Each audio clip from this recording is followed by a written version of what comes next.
Buenas tardes. Seguimos casi sin solución de continuidad. Esto no ha habido ni lugar a fundido encadenado de un encuentro al otro. Muchísimas gracias, insisto, por seguir en los encuentros making of de esta 28ª edición del Festival Internacional de Cine de Valencia, Cinema Jove. Una vez más agradezco al Aire Hotel Astoria Palace la oportunidad que nos da de mantener estos encuentros en este lugar privilegiado, en el centro de la ciudad y en un entorno tan agradable para estos encuentros. Gracias. Y agradezco igualmente al equipo de Filmac el que esté haciendo posible estas retransmisiones en streaming, por las que desde cualquier lugar del mundo nos pueden estar siguiendo. Advierto, Rodrigo, porque hay gente que habla y cuando sabe que estamos en streaming dice, uff, no debía haber dicho aquello. Nos están viendo saltitos y se está congelando esporádicamente. No, esto es muy el streaming profesional y muy claro. Es perfecto.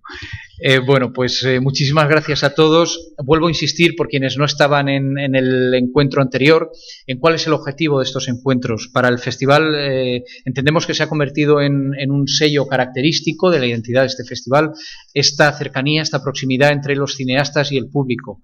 Entendemos que es un privilegio para todos, desde luego para el público, que tiene ocasión de preguntar todo aquello que no puede preguntar cuando disfruta del cine, pues bien sea en casa o en las salas de exhibición, en las salas de cine, y también entendemos que es un privilegio para los propios cineastas en la medida en que pueden percibir de primera mano cuál es la mirada que tiene el público sobre su obra.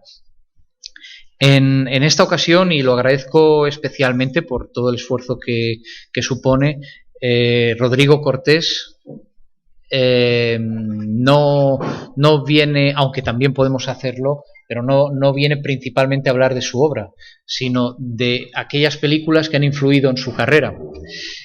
Para nosotros es clave en el festival, que dado que es un festival donde predominan los cineastas jóvenes, donde buscamos aquellos cineastas de última hora, de última hora, sí, iba a decir de última ola, pero bueno, de última hora también vale, y de última hornada si queremos. Aquellos cineastas más inquietos, aquellos cineastas que no se limitan a seguir clichés ya preestablecidos, que quieren conectar, como decían nuestros invitados anteriores, con un público nuevo que percibe las películas de otra manera, que tienen ese componente de inquietud y de inconformismo formal incluso, ¿no? Pues en un festival que se quiere así, nosotros entendemos que la presencia de los clásicos es irrenunciable, en la medida en que tampoco podemos pretender convertir esto en un espacio endogámico donde todo parece que empieza en la última generación de cineastas, sino que siquiera para romper normas o romper lo establecido es necesario conocer de dónde venimos. Así las cosas, este año la elección de Rodrigo Cortés es gratísima para nosotros. Le admiramos desde hace muchos años, diríamos desde la primera película, el primer largometraje, El concursante, no, desde mucho antes. Rodrigo ya era yo no sé si utilizar esta palabra porque está un tanto denostada, pero la voy a utilizar en el mejor de los sentidos, una celebridad en el terreno del cortometraje. Desde luego hizo varios cortos, pero 15 días, que fue el que participó en el festival en 2001, creo que era, si no recuerdo mal. Sí, 2001. 15 días era un cortometraje ejemplar, divertidísimo además, y de visión recomendada en los días que corren, porque puede ser útil para mucha gente. De hecho, hoy en la comida se nos acercaba alguien a decirnos que vivía como el personaje de 15 días, cortometraje que además pudisteis ver el viernes precediendo a Buried en los Jardines de Viveros. Con 15 días, además nosotros, el caso de Rodrigo es uno de estos casos donde nos invade la satisfacción al pensar que Rodrigo es un cineasta de proyección internacional, desde luego, y yo no sé, él podrá decirnos si el primer paso o no hacia esa proyección internacional fue un premio que recibió en este mismo festival del canal Studio Universal y que le permitió integrarse en la estructura de los estudios Universal en California, y no sé si aquello ya fue una primera experiencia que marca de alguna manera la trayectoria de Rodrigo. Bien, es verdad, y hay que decirlo también, que el premio se concedía, los que entregaban el premio estaban muy interesados no solo en ver los cortometrajes, que les parecía una pieza importante, pero no la definitiva. La definitiva era mantener una conversación con los directores para decidir cuál de ellos era el que tenía la personalidad clave para poder enviar a los estudios Universal a California. Al menos así lo planteaban con nosotros. Tuvieron la entrevista con todos ellos, era entre los cineastas españoles que estaban en la sección oficial, y finalmente se decidieron por Rodrigo. A partir de ahí, o a partir ya más bien quizá del concursante, la mayoría de vosotros conocéis ya la trayectoria de Rodrigo.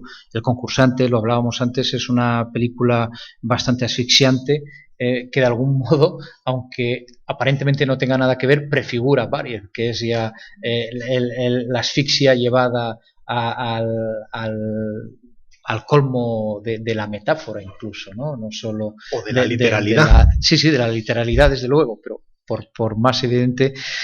Y después la experiencia de Luces Rojas, estrenada hace poco más de un año, además con un reparto internacional donde estaba Cillian Murphy y estaba Sigourney Weaver, estaba Robert De Niro y estaba el Robert De Niro que tenemos en España, que es Eugenio Mira también, ¿no? Director por otro lado también.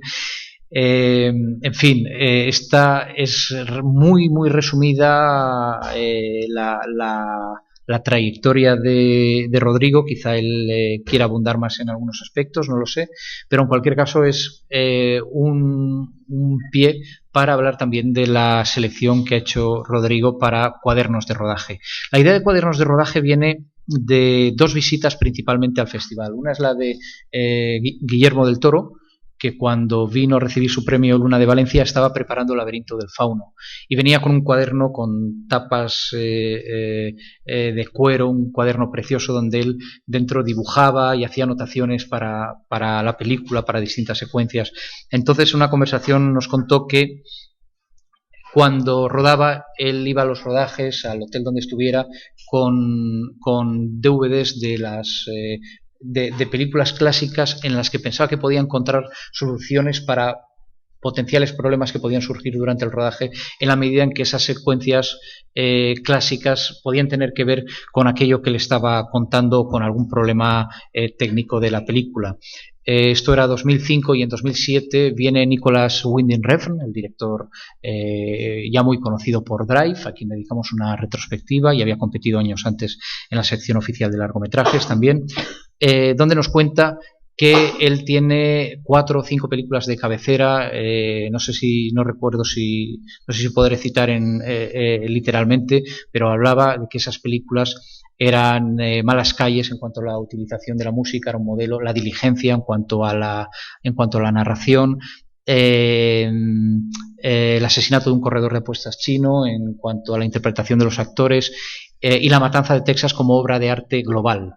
Entonces, todo esto nos llevó de la mano a la idea de plantear a cineastas que admirábamos mucho que vinieran a hablar de todo ello con el público. A nosotros nos parecía un poco una pena que esto nos lo contaran en privado cuando pensábamos que podía suscitar muchísimo interés en el público, de modo que ya en 2008, empezando con Paco Plaza y Jaume Balagueró, que tenía muy reciente el éxito de REC, hicimos una primera entrega de estos cuadernos de rodaje.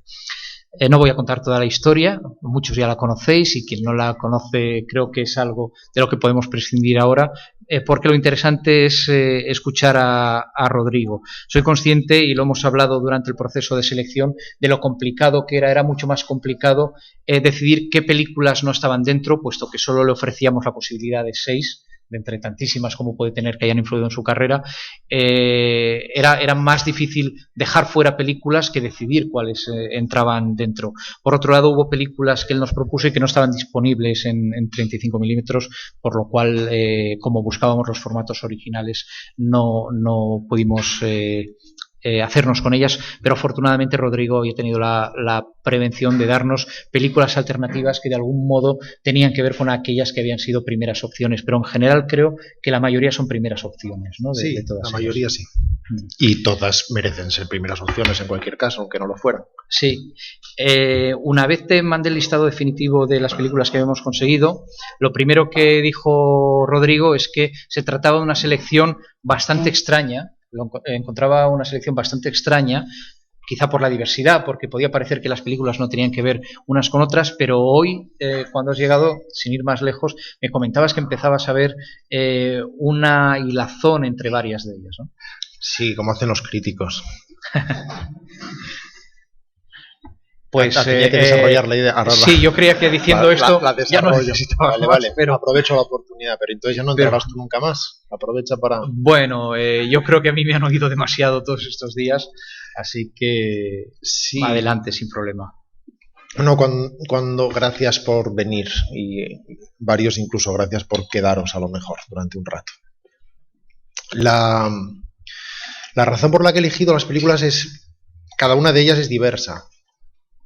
No intentaba elegir 7 pelis o 6 pelis que resumieran la historia del cine o jugar a ser una de estas antologías que eligen 7 títulos fundamentales, sino tratar de escarbar en mi prescindible historia personal títulos que me hubieran impactado especialmente por alguna razón, siempre por diversas razones diferentes, en una época en la que uno se está formando. En gran medida, aquello que vemos, aquello que pensamos, aquello que hablamos, escuchamos o experimentamos o digerimos entre los 15 y los 20 años es gran parte de lo que nos conforma después. Es cuando uno es una especie de esponja que se enfrenta a determinadas experiencias que son fundamentales para él y para nadie más que para él, y que te ayudan a ser lo que eres, para bien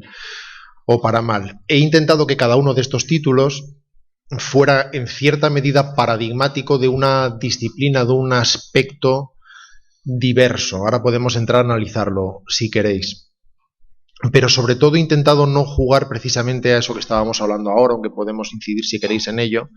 No he jugado a crítico antologista, sino tratar de ser muy honesto con el modo en que esos títulos me impactaron y por qué, después de una reflexión ulterior. Hay que tener en cuenta también, no es el caso de los títulos elegidos, ¿no? Son todas, en mi opinión, grandísimas películas.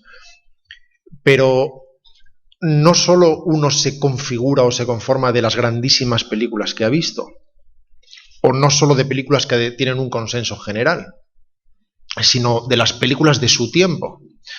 Por ejemplo, para mí, El Gran Azul, de Jean-Jacques Heno, fue fundamental. Una película que no fue especialmente bien considerada, una película que no forma parte de mis películas favoritas, pero fue una experiencia poderosísima con 16 años de edad. Fue una experiencia fundamental. Y mucho más influyente a determinados niveles y mucho más impactante que películas muy superiores o que películas que después han sobrevivido de una forma más efectiva. Para mí fue fundamental ver Good Morning Vietnam, por ejemplo, de Barry Levinson. Y es una de las razones probablemente por las que elegí El Muro, porque Alan Parker es quizá uno de los directores que más me han influido en términos de corte, de elección de ópticas, de manejo de la luz, de discurso narrativo. Cuando vi El Corazón del Ángel, por ejemplo, o cuando vi Mississippi Burning, son películas que con la edad en que la estaban viendo fueron tan fundamentales como para otros directores anteriores ver a Raoul Walsh o a Howard Hawks. Y eso también sirve en sí mismo como materia de reflexión. Muchas de las películas que ahora está desconsiderando, por decirlo de alguna manera, gente que tiene 45 años o que tiene 50 años, están impactando profundamente a gente que tiene 17 o que tiene 18. Y eso trato de recordarlo también como director. Trato de recordar esa experiencia poderosa que yo tenía con 7 años, con 9, con 12 y con 19. Porque sucede que cuando alguien ve una película con 15 años le impacta profundamente. Cuando tiene 22, ese mecanismo ya se lo sabe. Cuando empieza a ver 50.000 películas y diferentes títulos y tiene 40, empieza a despreciarlas, porque ya no son válidas para su experiencia. Es como, yo ya estoy aquí, esto ya lo tengo superado y ahora puedo juzgar todo eso. Sin darse cuenta de que esa película que le configuró con 16 años era una película que estaba siendo despreciada por otros espectadores de 45 años que consideraban que ya se podían sacudir esa película. En ese sentido, he tratado de mantener una lucha muy consciente contra el cinismo personal a la hora de considerar lo que veo alrededor. Ser muy consciente de por qué se gesta una película, a quién va destinada y tratar de analizarla desde esos presupuestos. Pero no voy a disgregar más de la cuenta y si queréis nos centramos en los títulos. Insistía en que cada una de ellas servía para hablar de aspectos que me habían marcado profundamente y que de alguna manera, consciente o inconscientemente, trato de plasmar o he tratado de plasmar en algunas de mis películas. Hay que tener también en cuenta que al fin y al cabo, si las cosas van bien, estoy empezando. Llevo 3 pelis. Y si van mal, no. Si van mal, estoy acabando, seguramente. Y quería empezar por cine mudo. Y no era una decisión snob. Es que he consumido mucho cine mudo. Y viendo cine mudo y haciendo cine mudo en un inicio, ahora si queréis hablamos de ello, es con probablemente lo que más he reflexionado sobre la gramática audiovisual. Yo empecé a ver cine mudo como mucha gente de mi edad con un especial que pusieron en televisión española dedicado a Harold Lloyd, viendo El hombre mosca y viendo otros títulos. En ese momento el cine mudo era comedias, era ver Chaplin o Harold Lloyd o después Buster Keaton. Pero claro, vi también los clásicos de Vidor y las primeras películas de Hitchcock y las primeras películas de Raoul Walsh como El ladrón de Bagdad o de Systrom o El mundo marcha de Kim Vidor, de gente que después fueron grandes clásicos de la época dorada de Hollywood. Y viendo estas películas, algunas eran dramas, o eran películas de Griffith, otras eran comedias de Max Sennett o slapsticks, me di cuenta que en el año 27, por ejemplo, la gramática audiovisual había llegado a una madurez increíble. En términos de discurso narrativo, de corte, de montaje, de vertebración de la narración. Y resonaba de forma especial, por alguna razón, con Keaton. Siempre ha habido esta pelea de Chaplin y Keaton, que es esta cosa cainita que tenemos todos que parece que te tiene que gustar uno. Es mamá o papá, Blur, Oasis o los Beatles o los Stones. Pues así funcionamos. Yo también. Entonces yo era de Buster Keaton. Porque me parecía que no tenía este componente un poco melifluo, que a veces tenía Chaplin, siendo un genio indiscutible, y porque reaccionaba de una forma muy potente a su sentido de la puesta en escena. En cierto sentido, yo sentía cuando veía a Chaplin que esa genialidad la podría ver en un teatro de variedades y sería igualmente genial. Que cuando veía la pelea de boxeo de Luces de la ciudad, absolutamente genial, si la viera en un escenario sería igualmente genial. Mientras que Buster Keaton necesitaba de los recursos propiamente cinematográficos para llevar adelante la complejidad de sus gags. Y que además sus gags siempre estaban conectados directamente con la narrativa de la historia, surgían de la narrativa.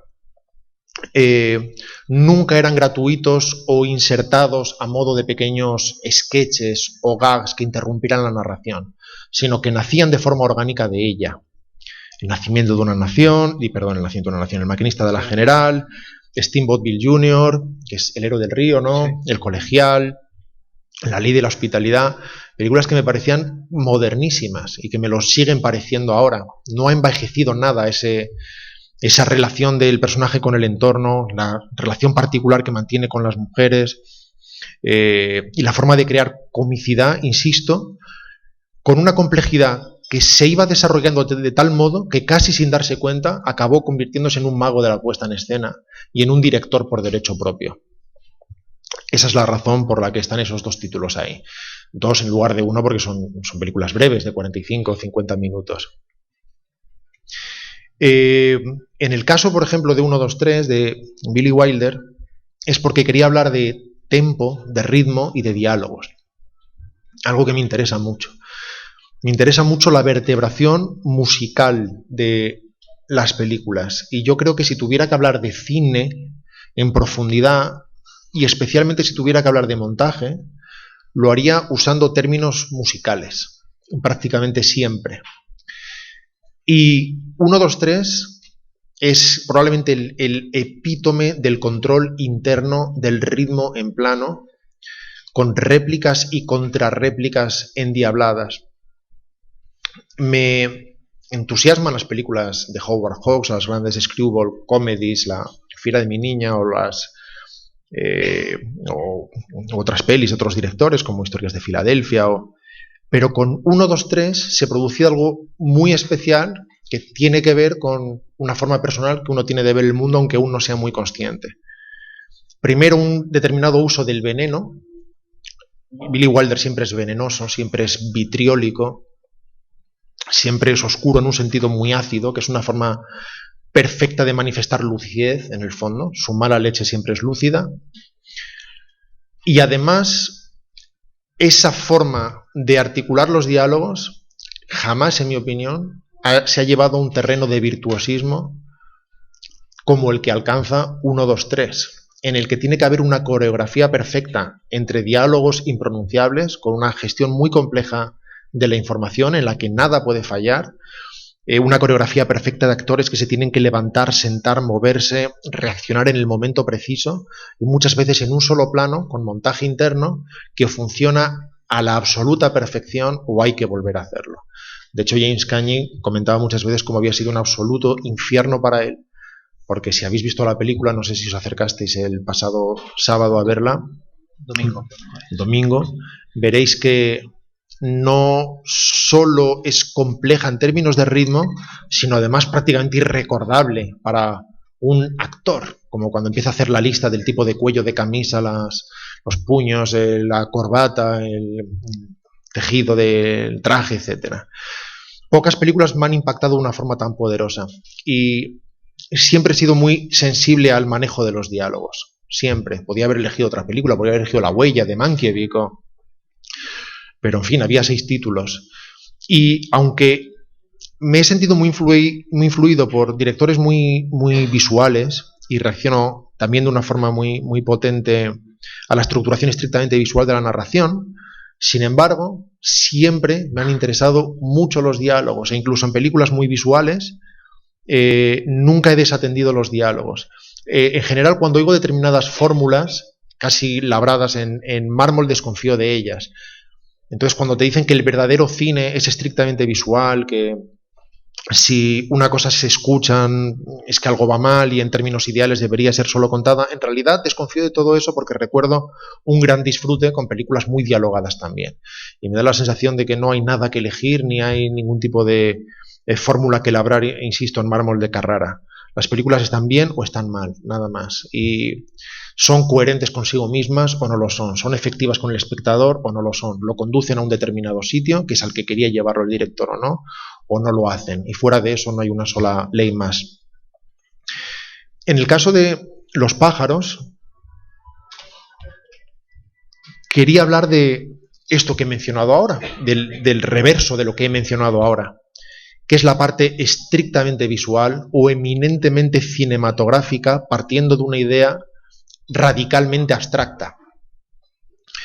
Obviamente el poder de Los pájaros no está en lo que la gente considera como guión, es decir, sí en su guión como tal, porque obviamente lo tiene y es un guión perfecto, pero la gente interpreta por guión la trama, la historia o los diálogos o la lógica interna. Hay una tendencia además cada vez más logicista a la hora de juzgar lo que está bien y lo que está mal, en términos de si yo lo haría o no lo haría, o esto no hay quien se lo crea. Obviamente Hitchcock se pasaba todo eso por el Arco del Triunfo y llevaba la narración de sus películas a otro terreno, radicalmente abstracto, más que nunca en esta película. Podía haber elegido El diablo sobre ruedas de Spielberg, que es una película muy cercana a Los pájaros a muchos niveles, trascendiendo la trama, trascendiendo el personaje, trascendiendo la pretendida lógica interna y orquestando una obra maestra en la gestión de la tensión durante 2 pedazos de hora, a partir de el conocimiento de las herramientas del cine y nada más.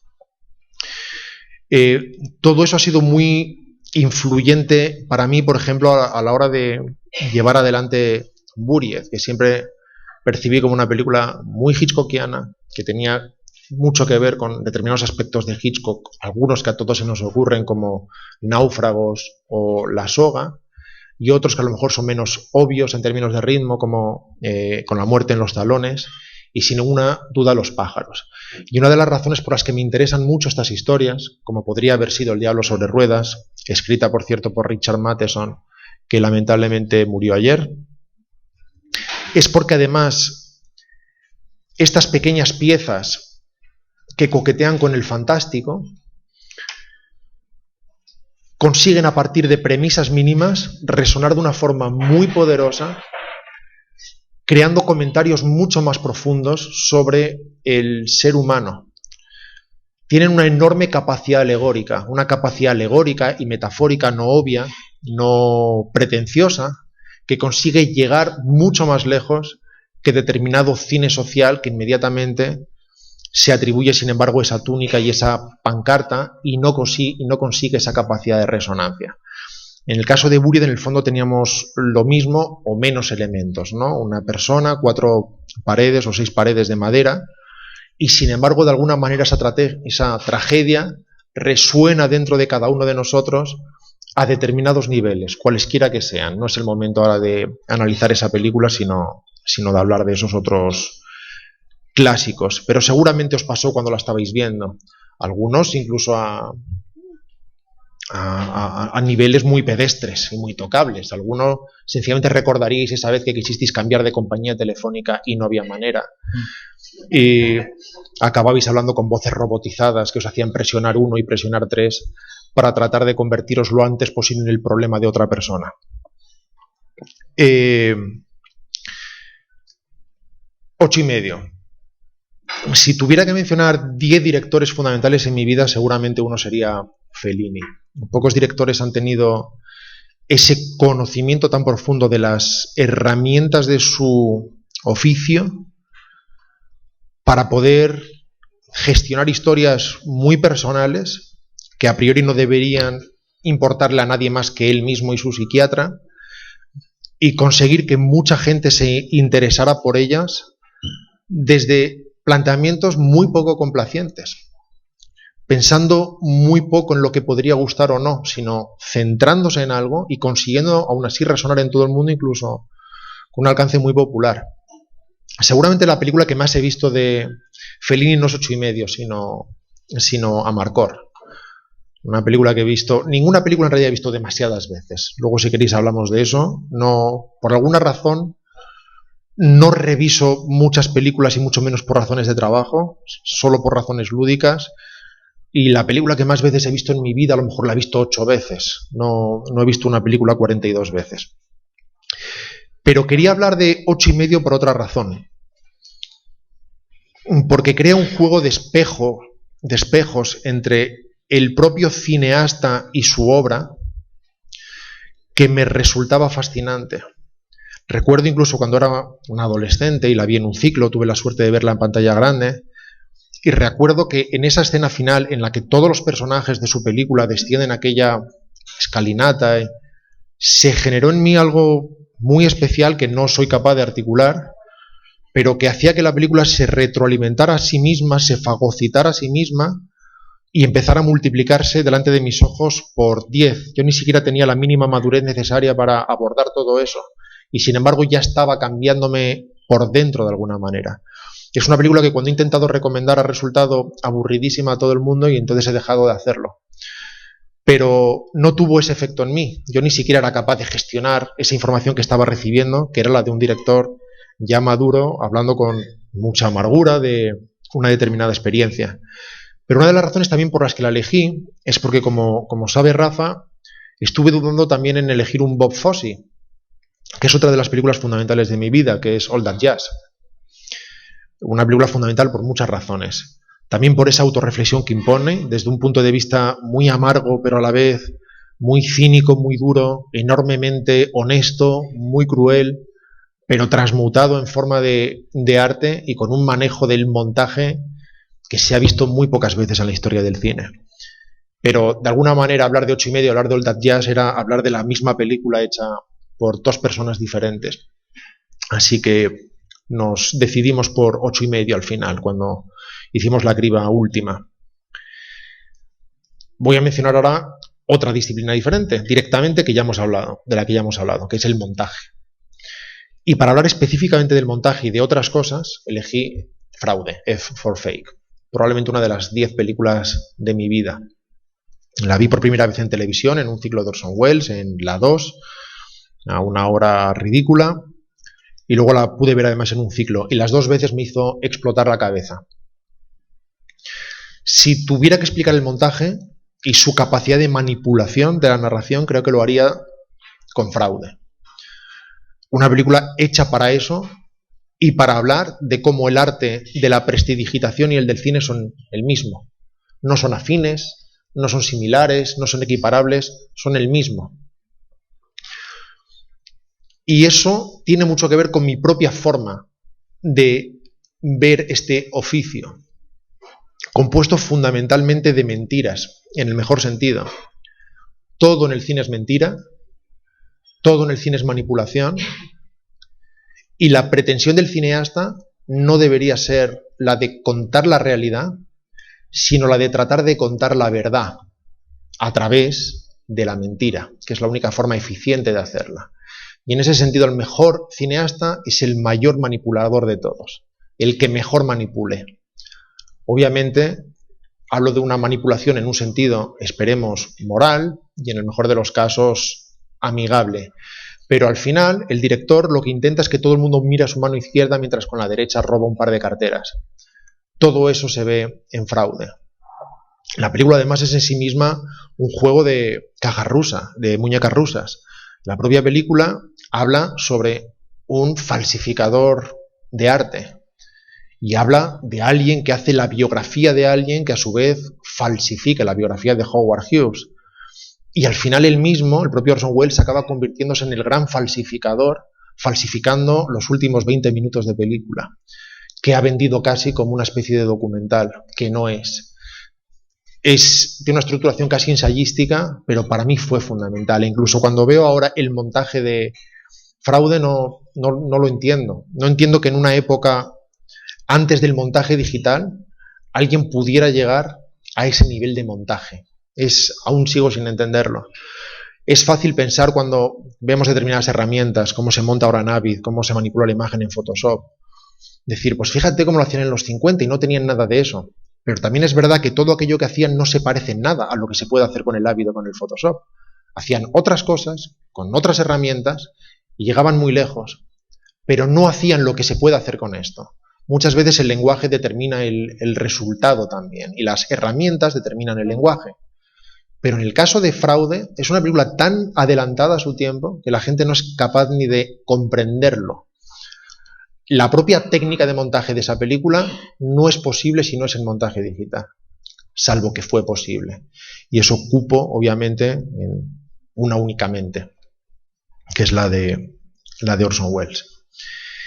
Y creo que nos queda probablemente la más controvertida, probablemente, o la menos sancionable por un crítico purista. Digamos que el resto de títulos, más o menos casi cualquiera, desde una perspectiva perezosa y sin arriesgar demasiado, podría sancionar sin problemas. 1, 2, 3, muy bien, Billy Wilder, perfecto, Los pájaros, así, sí, muy bien, Hitchcock. Pero seguramente habría más problemas con El muro. Y ¿Veis? Espero que solo con el muro. Esto es un problema del streaming, esto se lo estoy diciendo a todo el mundo. Vosotros no veis desde vuestras casas, pero aquí todo el mundo está viendo perfectamente. Tenéis que saber que el problema es vuestro, que es técnico, que es de vuestro ordenador. Llamad rápidamente a vuestra compañía de ADSL. A ver si Daos de baja. podemos solucionar. Bueno, si no, de todas maneras lo convertimos para ellos en un programa de radio. ¿Llevas el mechero? No. Llevas el mechero de Boreal. Y seguimos adelante. El muro. Mirad a ver qué... Se ha ido todo. ¿Por qué el muro? Por determinadas razones. Por ejemplo, la primera de ellas. Quería elegir una película en la que las preguntas fueran importantes y en las que no se dieran todas las respuestas. Quería conseguir una representante de un tipo de cine que es sensorial, que no es estrictamente racionalista, que propone determinadas y diferentes visiones e interpretaciones y que obliga a hacer los deberes, obliga a un proceso de digestión que puede dar como resultado muy diversas soluciones en diversos espectadores. Una de esas películas que demuestran que una película es tantas como espectadores hay en la sala.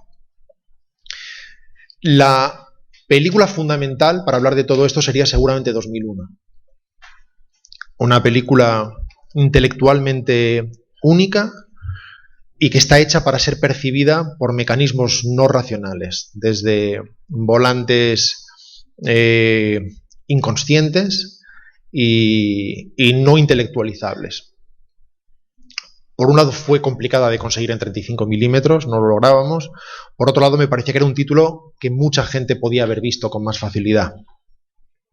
Podía haber sido, de una forma muy distinta, Apocalypse Now. O podría haber sido, si hablamos de películas más recientes, Carretera Perdida, de Lynch, por ejemplo. Pero de repente me apeteció mucho hablar del muro, por varias razones. Para empezar, me parece un peliculón, me parece una película extraordinaria. Y para seguir haciendo autoexploración, me di cuenta de lo que os decía antes, que Alan Parker es un director fundamental en mi formación. Fundamental. Insisto, su uso de la luz, su empleo de las ópticas, el trabajo sobre el vestuario y sobre cualquier detalle de textura en la imagen, su forma de vertebrar la narración. Y además me permitía incluir, si bien de forma muy sui generis, un musical, que es uno de los géneros, aunque os pueda sorprender, fundamentales también para mí. Entre otras cosas porque siempre he reaccionado de forma muy sensible a la puesta en escena, algo que con una determinada fluidez solo se consigue en determinados musicales clásicos, de Vincente Minnelli, por ejemplo, y que de forma moderna yo creo que solamente tiene hijos en el mejor Bollywood. Se ha dejado de rodar de esa manera. Salvo que veáis determinadas películas indias en las que consiguen tener ese discurso de fluidez llevado a un nivel que no cabe en la cabeza. Si veis, por ejemplo, una peli india que se llama Lagan, que podríais encontrar como Once Upon a Time in India, en la que hay unos cuantos números musicales que son herederos de la época de Stanley Donen o de Vincent Minnelli y que no está haciendo Hollywood más desde hace mucho tiempo. De manera que además con el muro, insisto, tenía, de una forma muy sui generis, insisto, un musical, tenía una película de Alan Parker y tenía una película no consumible desde presupuestos estrictamente racionales. Y una de las películas que, para bien o para mal, es de las que han resultado más influyentes en mi carrera. Y para cerrar esta aburrida perorata, y no dejar en mala posición a Rafa, le diré aquello que le dije hoy comiendo. Que es que, si bien al principio me había parecido una elección de lo más sincrética y de lo más inconsistente y muy extraña en sí misma, algo que me parecía bien por otro lado, de repente me di cuenta que, por ejemplo, en el moderno Sherlock Holmes teníamos un Buster Keaton proyeccionista que entra dentro de su propia película y pone en cuestión, rompiendo esa barrera, qué es real, qué es ficción, y hace convivir esos dos mundos. Algo que se ve en 8 y medio, con ese diálogo constante entre el autor y su propia obra, creando además una película externa que habla sobre el propio autor y sobre la propia obra, Algo que también sucede de alguna manera en Fraude, con ese rodaje que podemos llegar a ver en el propio Fraude, esa envoltura en forma de fraude sobre ese fraude, otro defraudador hablando de todo eso y por fin el propio cineasta hablando de magia, haciéndote sentir que hay otra cámara más lejos, grabándolo todo y que donde sea que coloques una cámara va a haber otra más lejos que va a convertir esa verdad en otra pieza de ficción. Y de repente me di cuenta que en gran medida esa era una de mis obsesiones, que de alguna manera hasta ahora, incluyendo el corto 15 días, lo que he hecho es una película, he hecho películas sobre el propio medio y que hablan de sí mismas. En el caso de 15 días, que pasa por ser un documental real siendo un falso documental, a veces hasta se rompe esa barrera y se oyen los comentarios de alguien que supuestamente es un limpiador de coches y que escuche la voz del Corten y se queda registrado ese Corten, dejando claro que es un personaje. En gran medida Luces Rojas es una película sobre el cine y es una película sobre ese oficio de la prestidigitación y en gran medida 15 días, Concursante, Luces Rojas hablan precisamente de eso, hablan de las estafas al nivel que vosotros queráis. Y por eso siempre he puesto en discusión que se considere incluso como género, dado que ni siquiera lo es, no debería serlo como etiqueta, el documental, ya que siempre he pensado que no existe la posibilidad efectiva de reflejar algo real en cine. No es posible, ni existe la objetividad, ni puede existir. Desde el momento en que uno está allí con su cámara, aunque sea como documentalista, que pretende ser honestamente aséptico, influye en aquello que registra, y desde el momento en que haces un primer plano y no un plano general o al revés, opinas y viertes tu propia opinión. Todo es manipulación y por lo tanto todo es ficción. Gracias. Bueno.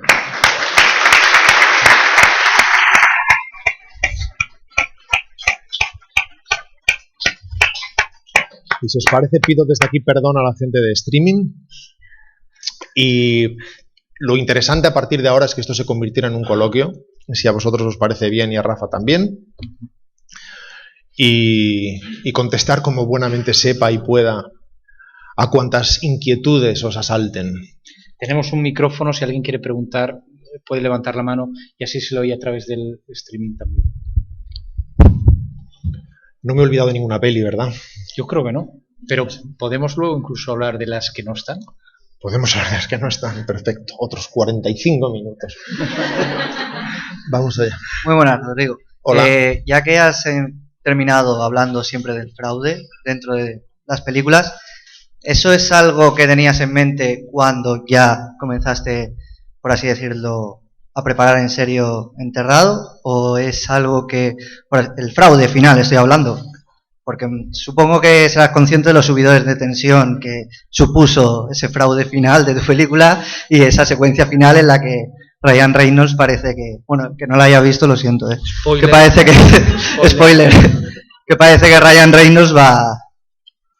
Para todos aquellos que no hayan visto la peli, procura no decir que muera al final, por favor. Vale. Pues a lo que iba, ¿ese fraude es algo que tenías en mente desde la primera vez que se te ocurrió la idea o surgió más adelante? Es honesto, ¿no? No es un fraude. No es un fraude.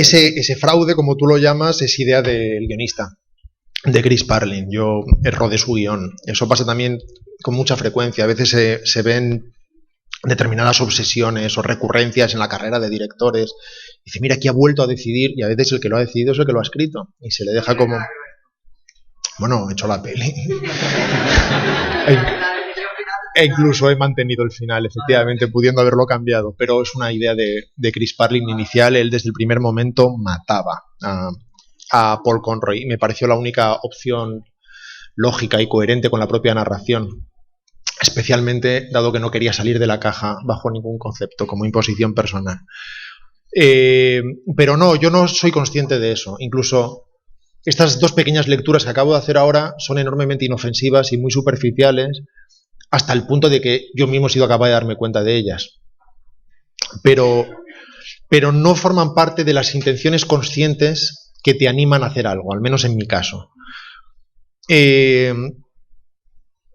Cuando hice Concursante, quería hablar de algo, del mecanismo oculto del sistema financiero, a través de algo que me parecía potencialmente interesante o potencialmente apasionante, que era la historia de alguien sometido a la contradicción de ganar el mayor premio jamás concedido en la historia de la televisión, que ve cómo eso destroza su vida. Pero fuera de eso, hay otra reflexión sobre el entorno de la que yo no soy consciente y que no trato de poner ahí conscientemente. Si tú ves, por ejemplo, un pequeño cortito que hice hace unos años que se llama Daredevil, sobre una aspiradora, seguramente uno de los mejores cortos de aspiradoras jamás rodados, de alguna manera se relaciona muy bien con la peli Concursante, parece hablar de lo mismo, parece hablar de un determinado sistema, y sin embargo yo lo único que quería es contar la historia de mi aspiradora, que había comprado, que me habían jurado que no necesitaba bolsas, con las que podías ahorrar, y que te obligaban a limpiar el puto filtro todos los días, y que luego no había forma de conseguir las aspiradoras, y me traía por la calle de la amargura la puta aspiradora diseñada para mi ahorro y para mi comodidad. Pues esto te parece divertido, y luego te das cuenta de que sin querer resuena con mayor fuerza de la que crees. Incluso el cortito que acabo de hacer ahora, que es de unos niños sometidos a una especie de tertulia hablando de nada durante 4 minutos, radicalmente de nada, de repente habla y resuena en su momento seguramente, más allá de la idea primigenia que es, sería divertido ver a estos 4 enanos diciendo por activa y por pasiva, y niego la mayor, y el chocolate del oro, y etcétera. Y lo mismo sucede con Luces Rojas. A priori tú tratas de hablar de algo potencialmente apasionante, que es la historia de 2 investigadores de fraudes paranormales, y obviamente tratas de explorar de algún modo la imperfección de nuestros sistemas de percepción de la realidad. Pero no tratas de hacer una película de tesis, ni sacar una pizarra, solo que inevitablemente tus películas acaban pareciéndose a ti. Y de alguna manera te acaban delatando en el sentido de que adoptan una perspectiva que es aquella desde la cual tú exploras y analizas y digieres la realidad. Si tienes una visión pesimista de según qué cosas, se filtra. Si es optimista, se filtra. Si es indiferente, si es cáustica, si es... Al final todo eso se filtra, pero no es consciente. Es trabajo de otros ver eso, que además suelen ser especialistas en ver incluso aquello que tú nunca pusiste. ¿Más preguntas? Ahora viene aquí. Para Wonder, ¿qué consejos ¿qué consejo darías a la gente que se quiere dedicar a la dirección de cine? Que no se dediquen. Honestamente. Y lo contesto con frecuencia, pero es así. Y si me lo preguntan por segunda vez, les diría, búscate un trabajo de verdad. Y por tercera vez, les diría, no te dediques a esto. Y si aún así se dedican al cine, es que están preparados. ¿Y tú por qué te dedicaste así? Porque la otra opción era buscarme un trabajo de verdad. Al final, es tan improbable dedicarse a esto que no es una opción. Uno mismo no lo puede justificar, porque no tiene sentido. Tú no quieres ser astronauta, es decir, puedes querer con 5 años, pero con 14 ya sabes que no es posible, que es una entelequia, que hay astronautas, pero que no se puede ser astronauta. Con el cine es parecido, tú piensas que puedes ser médico o abogado, por lo tanto, si quieres dedicarte a algo tan improbable y estúpido como el cine, eso no puede surgir de una reflexión personal, eso surge de otro tipo de obligación, y de hecho al principio ni siquiera lo concibes como algo real. Yo mismo cada vez que pensaba en esto me parecía, insisto, una entelequia inalcanzable, pero conforme iba cruzando esa línea en mi imaginación, un saludo a la gente de Orange, conforme iba cruzando esa línea, iba borrándola sin darme cuenta, y empecé a contemplarla como posible, pero jamás contemplé un plan B, porque es tan objetivamente improbable lograrlo, que como se te ocurra algo tan absurdo como conseguir un buen trabajo de funcionario para tener algo fijo, tal y como te pide tu madre, y después ya desde ahí, desde una determinada comodidad y garantías, tratar de abordar la aventura, te encuentras con que de repente tienes cosas que perder. Y es más sencillo cuando no tienes nada que perder. Así que es mejor dar ese paso al otro lado del barranco cuando nadie te ha explicado la ley de la gravedad. Porque mientras no entiendes la ley de la gravedad, durante un instante flotas, como los dibujos de la Warner, antes de caerte. Y mientras flotas pasan cosas interesantes. Bueno,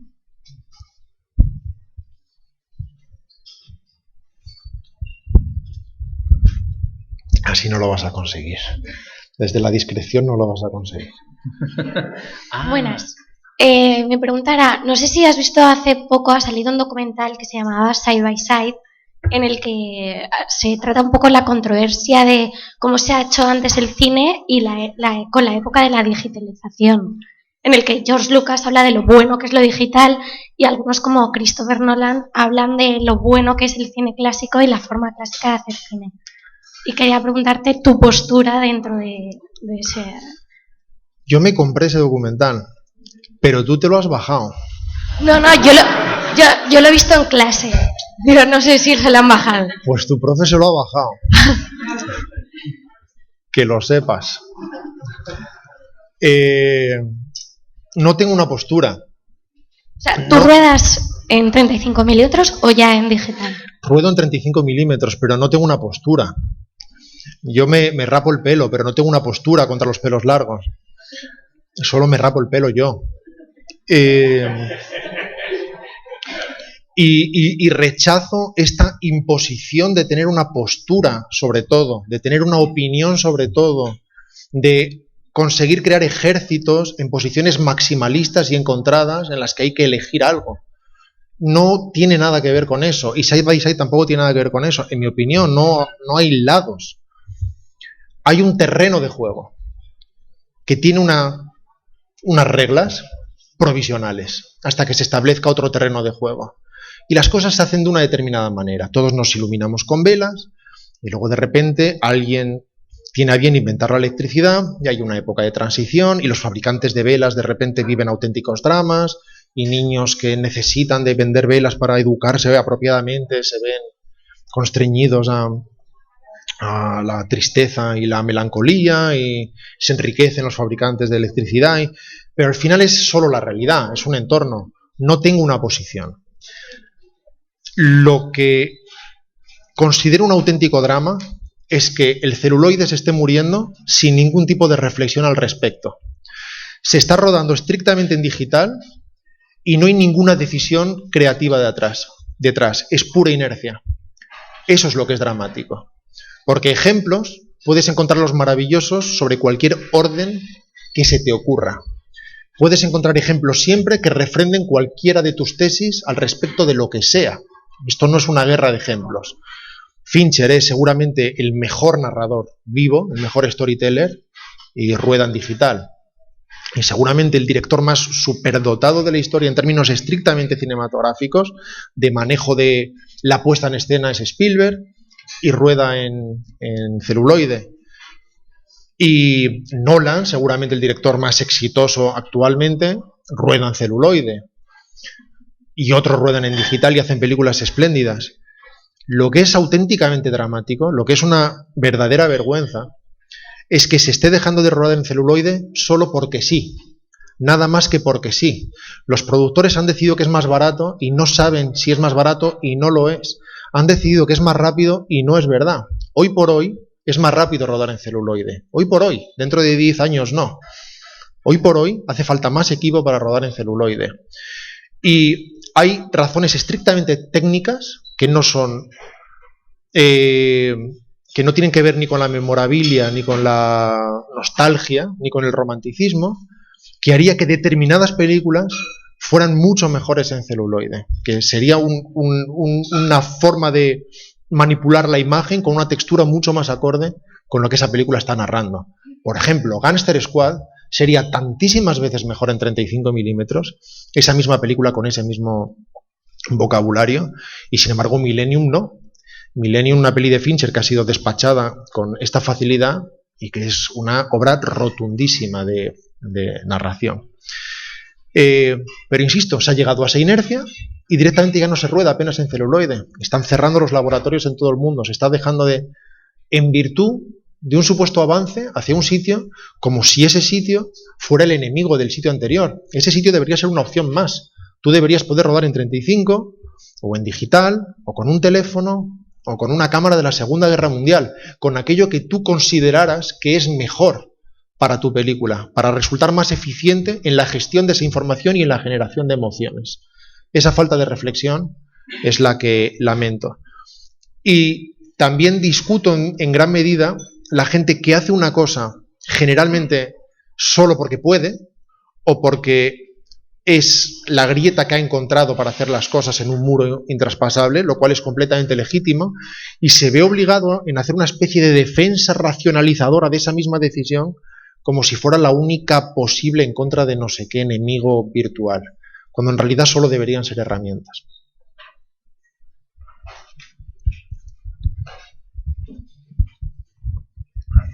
Hola, buenas tardes, por fin. Tengo un par de preguntas. Una a colación de lo que dijiste al principio, que hablaste de que, por ejemplo, Keaton, o eres de Keaton o eres de Charles Chaplin. Quería saber si le gusta Woody Allen, que también tiene detractores y admiradores, ¿no? O sea, somos de un bando o de otro normalmente. Sí, todo tiene detractores y admiradores.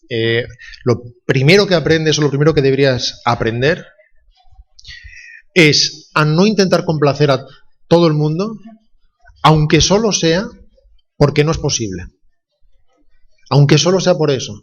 Incluso si decides ser una rata o una cucaracha complaciente que vertebre y articule su vida en torno a la opinión generada de los demás hacia ti, incluso si ese es el motor de tu vida, tienes que comprender que no es posible. Y partir del apriorismo de que no es posible. Y que decepcionas a alguien desde el mismo instante en que te levantas por la mañana. Y ya partiendo de eso, ya puedes empezar a trabajar tranquilamente. En lo personal, considero que es un grande entre los grandes, Woody Allen. Y yo soy de los que además niega que esté muerto o de los que discutan sus últimas películas, muchas de las cuales me parecen estupendas. Y escucho cosas que, bueno, tienen que ver... En general, se está diciendo de A Roma con Amor o de Vicky Cristina las mismas cosas que se decían de Annie Hall en su momento. Quiero decir que ahora se usa Annie Hall para golpear a Vicky Cristina, porque es una película que se ha ido blindando con las décadas y que se ha convertido en indiscutible. Pero fue una película enormemente discutida, como tantísimas de Woody Allen a lo largo de su carrera.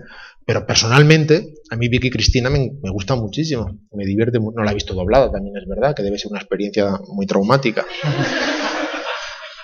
Y cuando vi A Roma con Amor, pues a mí me divirtió mucho y me pareció muy bien.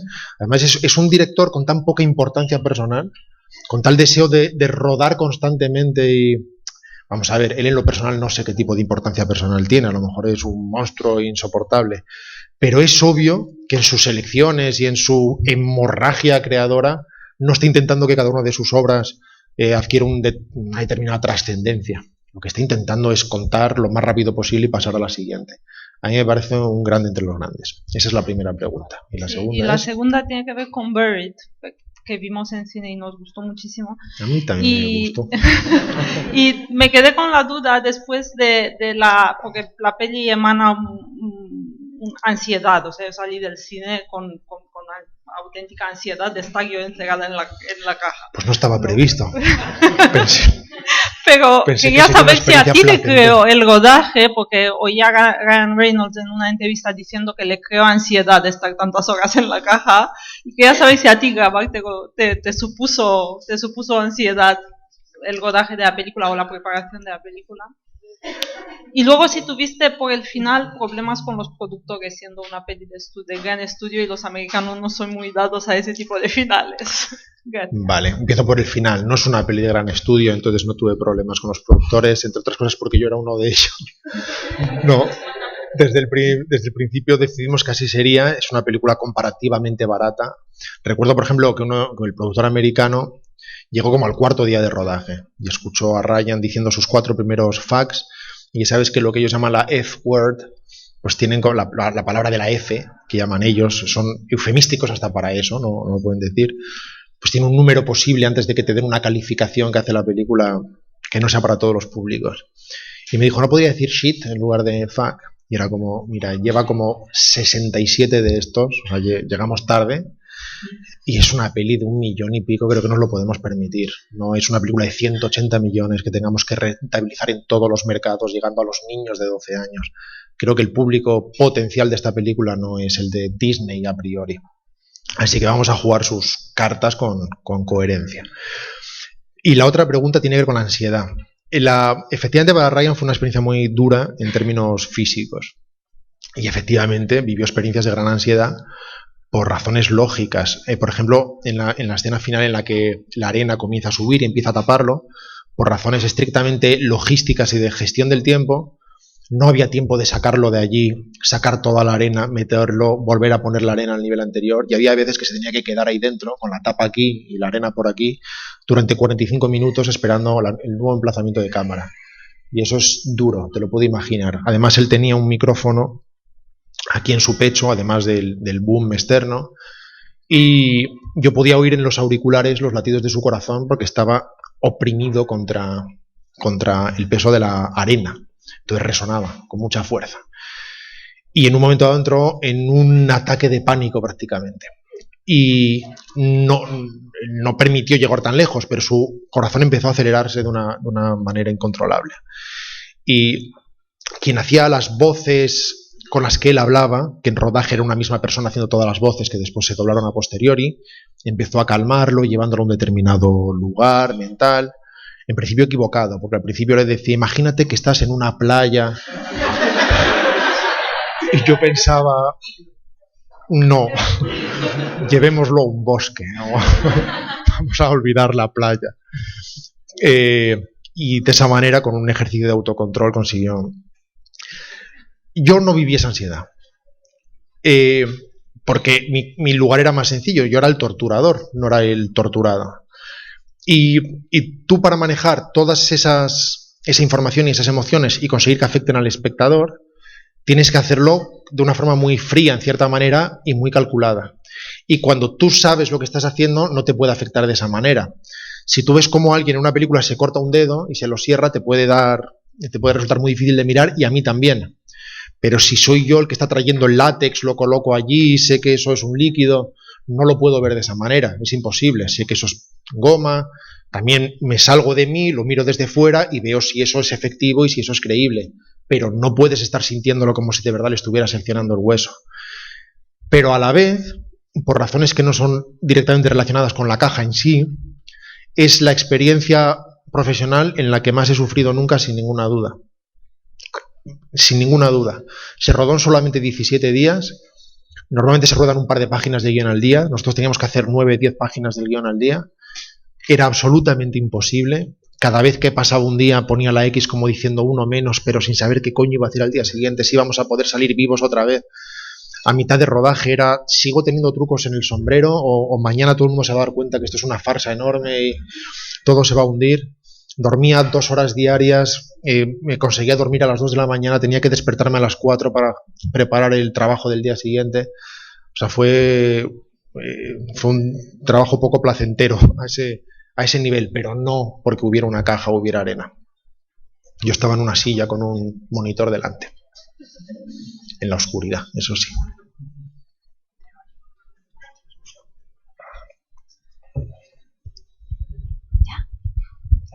Muy bien. ¿Qué experiencia tuviste? Un segundo, por favor. Para nuestros amigos de... ¿Qué experiencia tuviste con actores tan acreditados y famosos americanos? Claro, es que fíjate qué pregunta me has hecho. ¿Cómo contesto yo? Es que, ¿qué experiencia has tenido? Es que ojalá me dieras por lo menos 3 respuestas y fuera tipo test y yo te dijera la B. Porque, ¿qué experiencia he tenido? ¿Qué significa eso? Diferencia de españoles americanos de trabajo y... Pues hablan distinto, por ejemplo. Y cada experiencia es distinta. De renombre, es que son americanos y son muy famosos, ¿no? Sí, yo también me di cuenta, es verdad. Pues con cada actor es una experiencia completamente distinta, porque son personas distintas, con cerebros distintos y con una forma de aproximarse a la interpretación radicalmente opuesta, o por lo menos distinta. Unos son enormemente intuitivos, otros necesitan saberlo todo racionalmente sobre el personaje, unos no quieren ensayar bajo ningún concepto, otros no pueden mover un dedo si no ensayan. Algunos reaccionan bien a que les digas algo para tratar de repetirlo, otros bajo ningún concepto quieren que les digas absolutamente nada, sino que hables de motivaciones. Y al final, en cierta manera, te tienes que convertir en un psicólogo, así como con el resto de miembros del equipo, para hablar de una forma distinta a todo el mundo. Ahora bien, si te estás refiriendo si tuviera un comportamiento de estrella, si es complicado, si es intimidante, la respuesta tendría que ser de una en una, porque no sé cómo es todo el mundo. Pero en lo personal he sido muy afortunado con todos ellos. Cada uno tenía caracteres completamente distintos, pero todos fueron enormemente afables, enormemente colaboradores, enormemente, entre comillas, obedientes, si lo quieres ver de esa manera, considerando que el que está manejando la nave es el director de la película, y nunca tuvieron ninguno de ellos ningún comportamiento extemporáneo, ni de diva, ni reclamaron tratos extraños ni especiales. Obviamente todo estaba muy organizado para que las cosas fueran bien, estuvieron muy cuidados, muy atendidos, pero en el set de una estricta profesionalidad y una comunicación muy afable con todo el equipo. Y además, trabajar con actores de esta calidad es más fácil, no es más difícil, es más fácil. Son mejores instrumentos, están mejor afinados, todo suena mejor. Tú tocas y suena mejor que con tu guitarra. Así que todo es más fácil y tienen más botones. Así que puedes tocar, puedes llegar a un nivel de precisión único. No tienen volumen y graves, no, tienen 48 botones y puedes tocar cualquier frecuencia. Es más fácil, tu trabajo es más sencillo y luego tú te llevas más méritos después.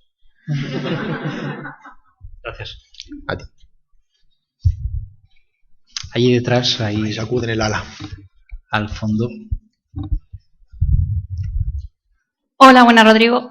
Tengo dos preguntas. La primera, ¿cuál es la película que has visto 8 veces?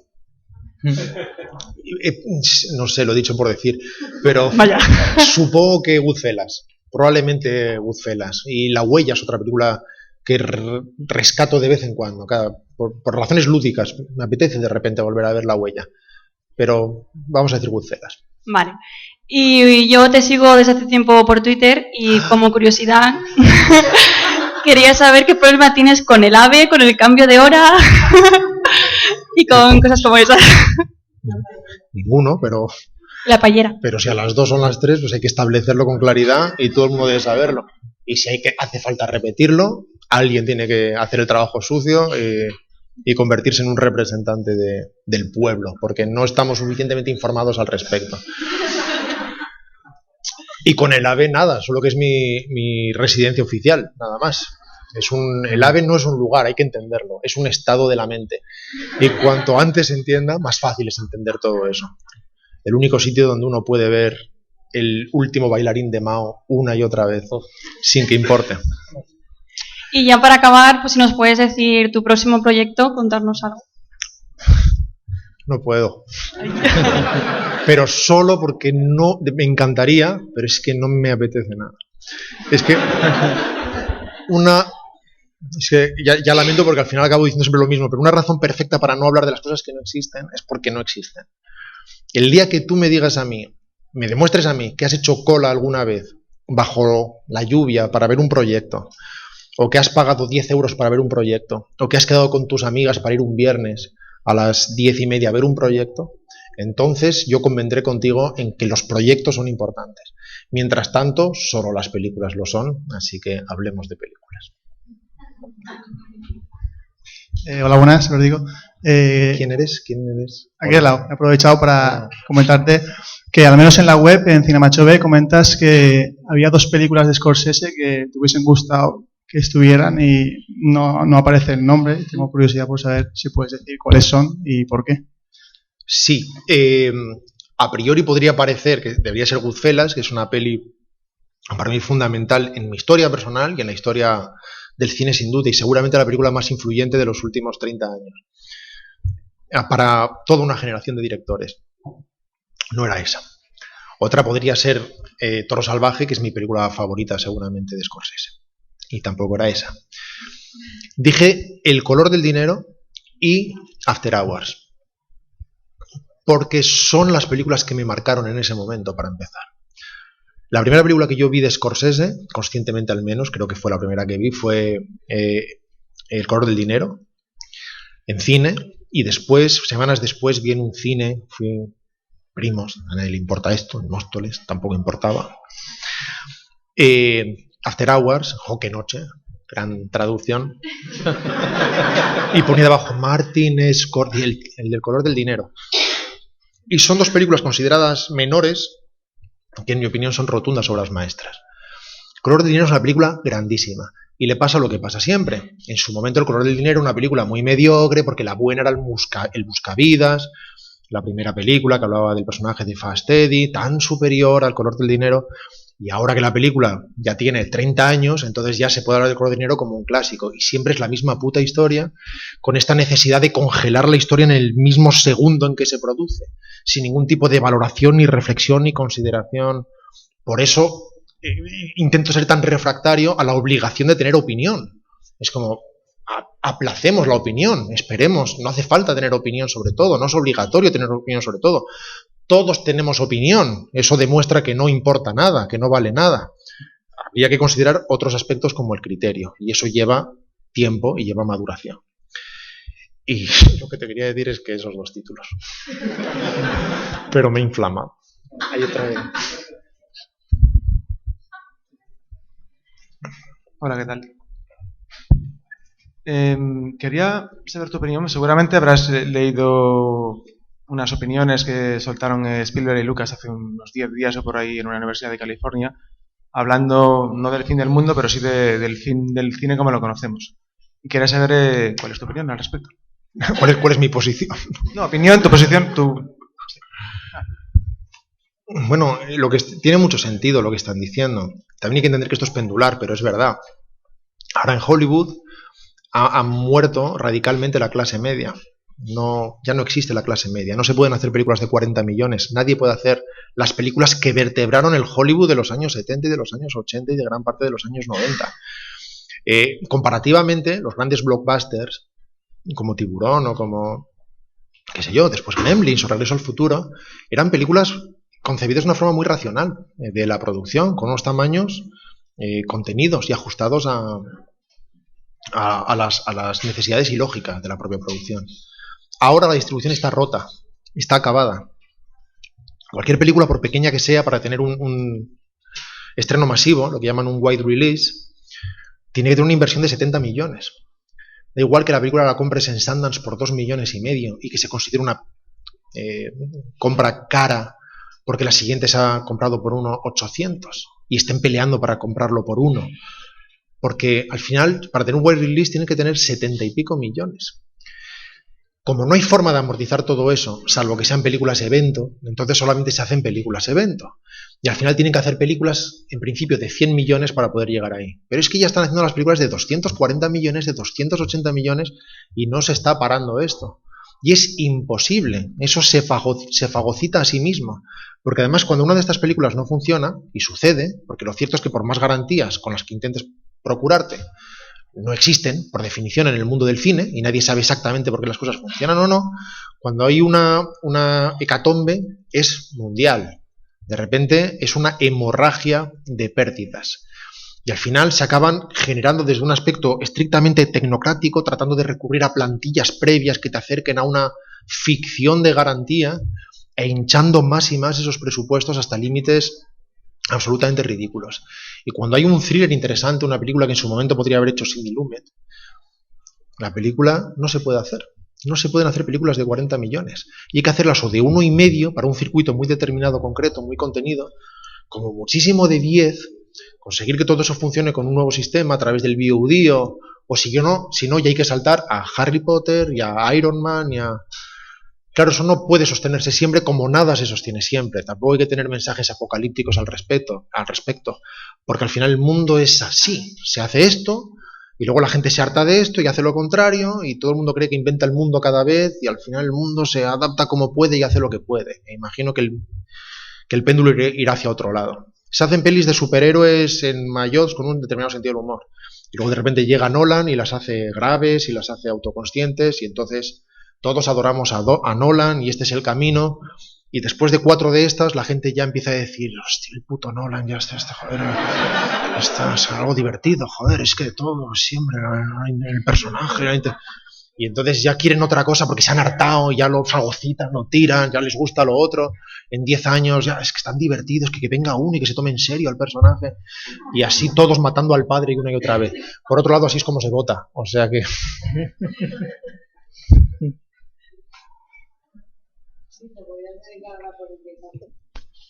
Voy a intentar no hacerlo. Hola, quería preguntarte cuál ha sido tu experiencia en cuanto a la libertad creativa que tienes sobre tu obra, desde haber hecho cortometrajes a estar ahora en salas.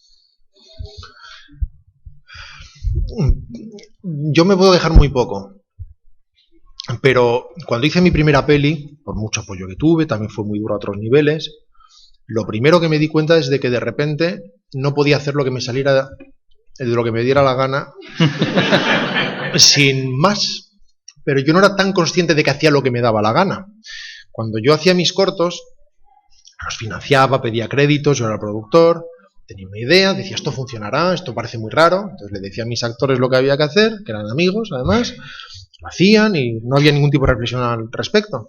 De repente cuando hice mi primera peli, de repente me di cuenta que alguien decía, eso no me ha hecho gracia, eso no funcionará, eso no lo hagamos. Yo pensaba, pero tengo que convencer a alguien de que esto se tiene que hacer. Y aunque racionalmente sabía que era así, mi cuerpo no lo sabía. Y de repente notaba todas esas limitaciones que no notaba antes. Tú solo sabes que tienes muelas cuando te duelen. Mientras no te duelen, tú no piensas en la muela en ningún momento del día. Tiene algo que ver con eso. Aún así, hice la película que quise hacer, la monté, se respetó absolutamente ese montaje, es mi corte, etcétera, pero siempre hay una dialéctica inevitable. En el caso de Buried la hicimos con una libertad absoluta, muy extraña, muy rara, porque yo estaba leyendo ese guión a finales de mayo y la película se rodaba a finales de julio y eso no pasa jamás, es imposible. En ese tiempo se levantó la financiación, se consiguió el actor, se estructuró la producción, es imposible, no pasa nunca y no volverá a pasar jamás. No tuve imposiciones de ningún tipo, de repente me encontré haciendo lo que quería, tampoco éramos conscientes de que hacía lo que quería, solo seguíamos adelante porque había un plazo muy corto, todo fue muy bien en Sundance. En el caso además de Luces Rojas, ya habíamos conseguido un determinado poder con Buried y esa pequeña parcela de poder decidí usarla en hacer lo que me apetecía hacer, en lo que quería hacer, no tratar de hacer una obra especulativa que me colocara en no sé qué sitio, que me hiciera más fácil el siguiente paso, sino, hostia, las cosas que quieres hacer no se pueden hacer. Y cuando se puede, hazlas. Y no valores otras cosas porque puedes obedecer y darte una leche igualmente. O sea, no hay ninguna garantía de éxito. Cuando haces lo que quieres hacer, no tienes ninguna garantía de éxito.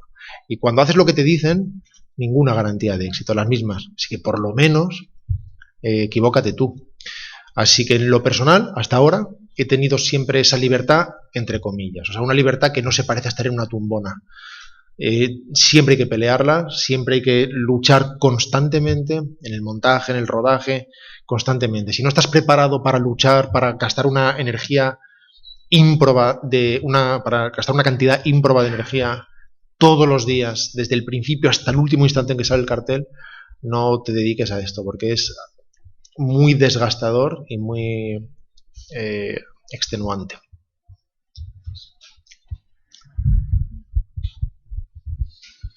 Buenas tardes, Rodrigo. Buenas tardes. Buenas tardes. A ver, una pregunta. En el estreno de Luces Rojas, una cierta parte de la crítica tachó a la película como tramposa. ¿No se lo viste? Cuando yo creo que es exactamente esto lo que buscaba la película. ¿Cuál es tu opinión o tu relación, diríamos, con la crítica? Pues como, no sé, yo como con mi pelo cuando lo tenía largo yo le respetaba y él me respetaba a mí, pero era ingobernable el pelo. Él hacía su vida y yo la mía. Mi opinión, mi relación con la crítica es, ¿cómo te explico esto? No tiene nada que ver con mi oficio. Yo no opino sobre la crítica porque entonces sería crítico. No le doy estrellitas a la crítica. No tengo ningún problema con la crítica. Cuando le comentaba, por ejemplo, una anécdota hoy a Rafa, ya que hablamos de las cosas que nos influyeron de jóvenes o las cosas que eran importantes en tu adolescencia. Yo, por ejemplo, cuando era un crío, escuchaba Pumares todas las noches. Y para mí Pumares era Dios, lo sabía todo. Le preguntaban lo que fuera y lo contestaba. Yo pensaba, nadie sabe en el planeta más que Pumares.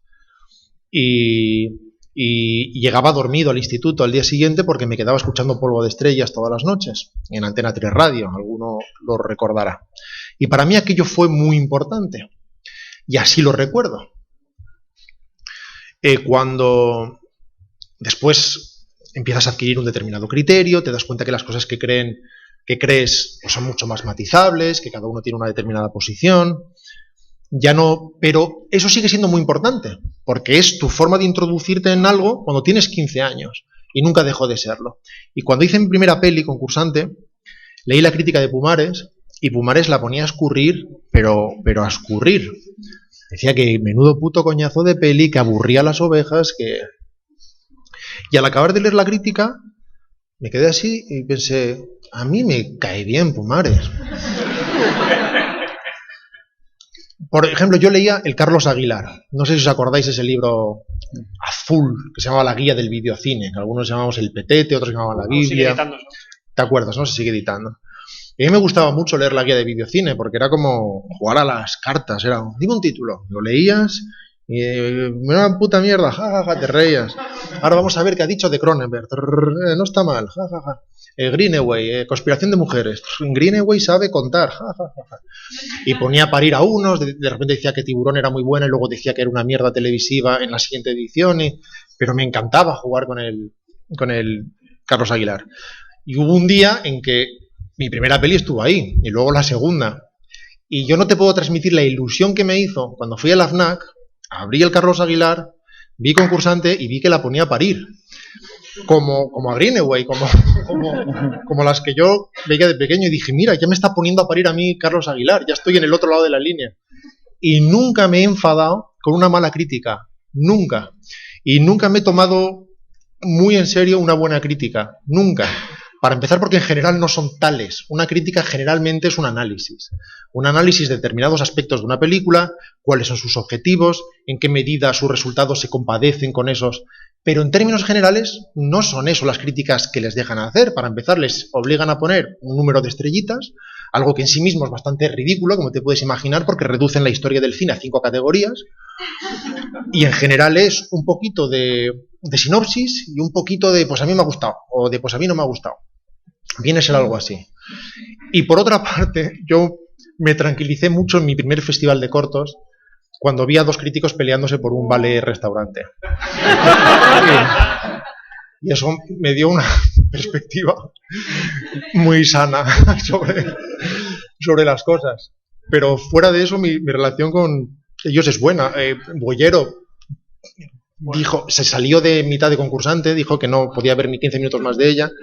De Buried habló. Llegó a mitad. Quiero que diga, Boyero, me pagan por hacer una cosa que él hace. Después de Buried dijo que era una maravilla, que era increíble. De Luces Rojos dijo que era una puta mierda. Y yo conocí a Boyero en Valladolid y a mí me cayó bien.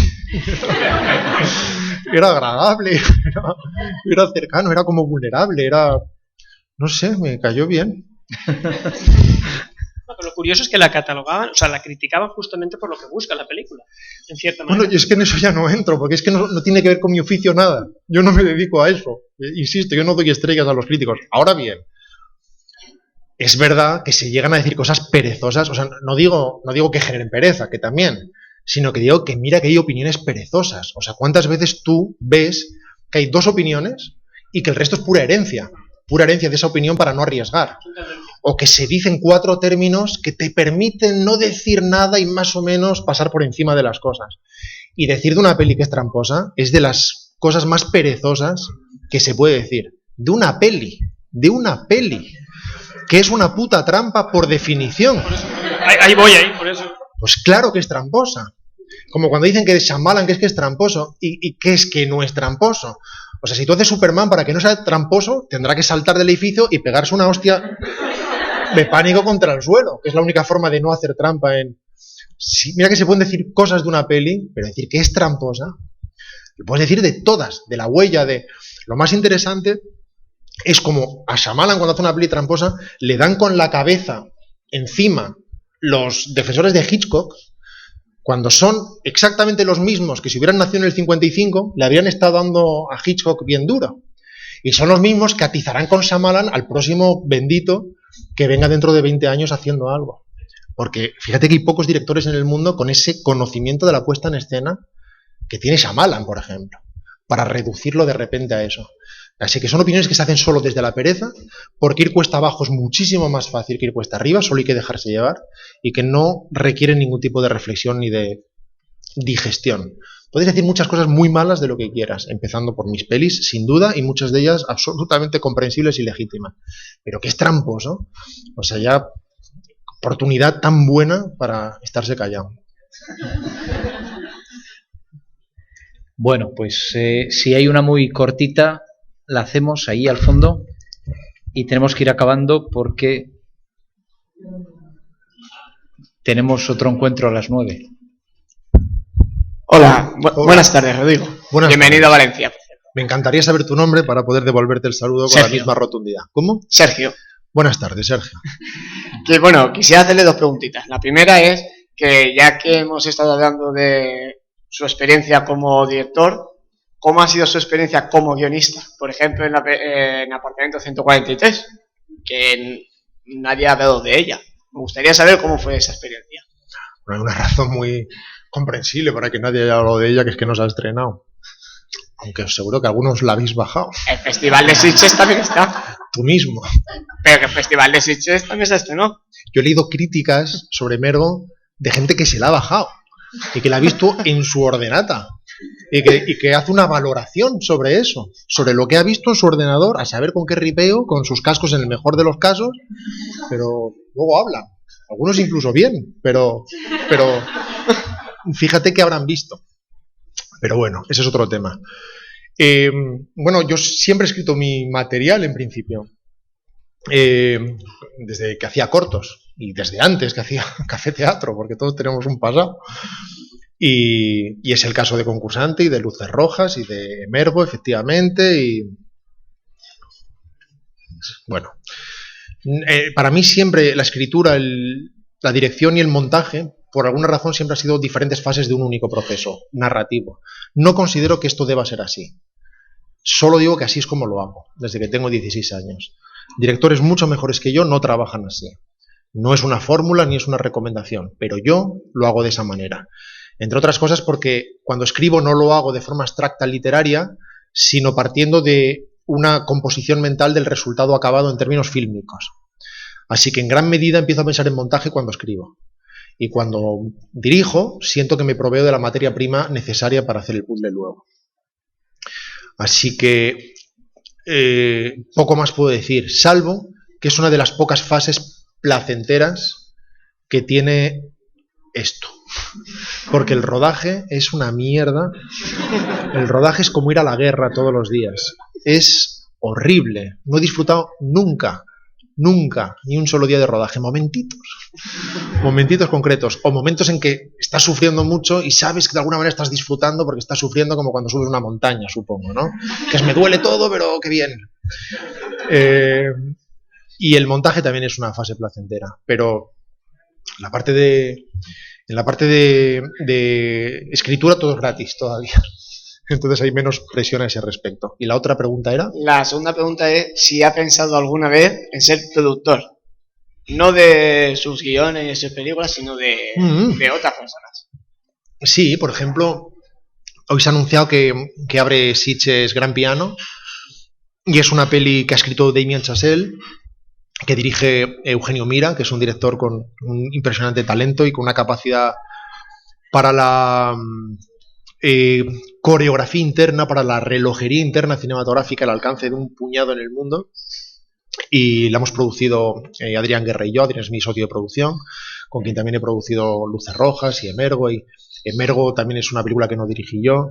Y sí, de hecho, me gusta mucho esa parte también, porque como productor eres de alguna manera una especie de generador de proyectos. Y en lo personal, desde mi perspectiva personal, trato de ser una verdadera ayuda al director porque no me resulta complicado ponerme en su piel ante determinadas cuitas y intento en la medida de lo posible proteger al director de determinadas presiones inevitables cuando se levanta una película. Eso no significa que sea anchas Castilla, pero te aseguro que trato de no empatizar desde un punto de vista automático o mecánico, sino de entender muy bien su perspectiva y cuando veo que está en un callejón sin salida, en el que una determinada idea no está siendo comprendida, pero que podría en su resolución definitiva ser muy eficaz, trato de proteger mucho ese proceso desde mi posición, si es posible. Muy bien, pues yo creo que lamentablemente tenemos que dejarlo aquí.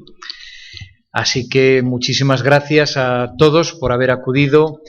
Muchísimas gracias de nuevo al Air-Hotel Astoria Palace y al equipo de Filmac y a José, que está con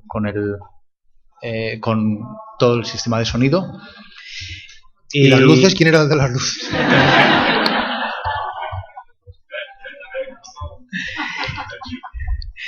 Y bueno, desde luego faltaría más a Rodrigo Cortés, y yo creo que ha sido uno de esos momentos históricos en este festival, donde el público más hemos percibido que ha disfrutado del talento, del ingenio y de la sabiduría de Rodrigo. Todavía quedan películas por ver hasta el viernes, así que os animamos a todos a seguir haciéndolo. Películas seleccionadas por Rodrigo, pero bueno, también el resto. Y ahora nos reunimos enseguida con el equipo del taller Vivir Rodando, que han hecho en tiempo récord una película titulada Reset y nos la van a presentar. Vamos a ver las primeras imágenes ya esta noche. Muchísimas gracias a todos y seguimos rodando.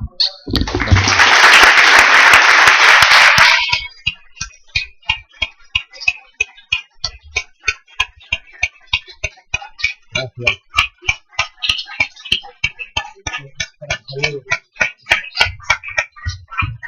Solo quería despedirme diciendo paellera.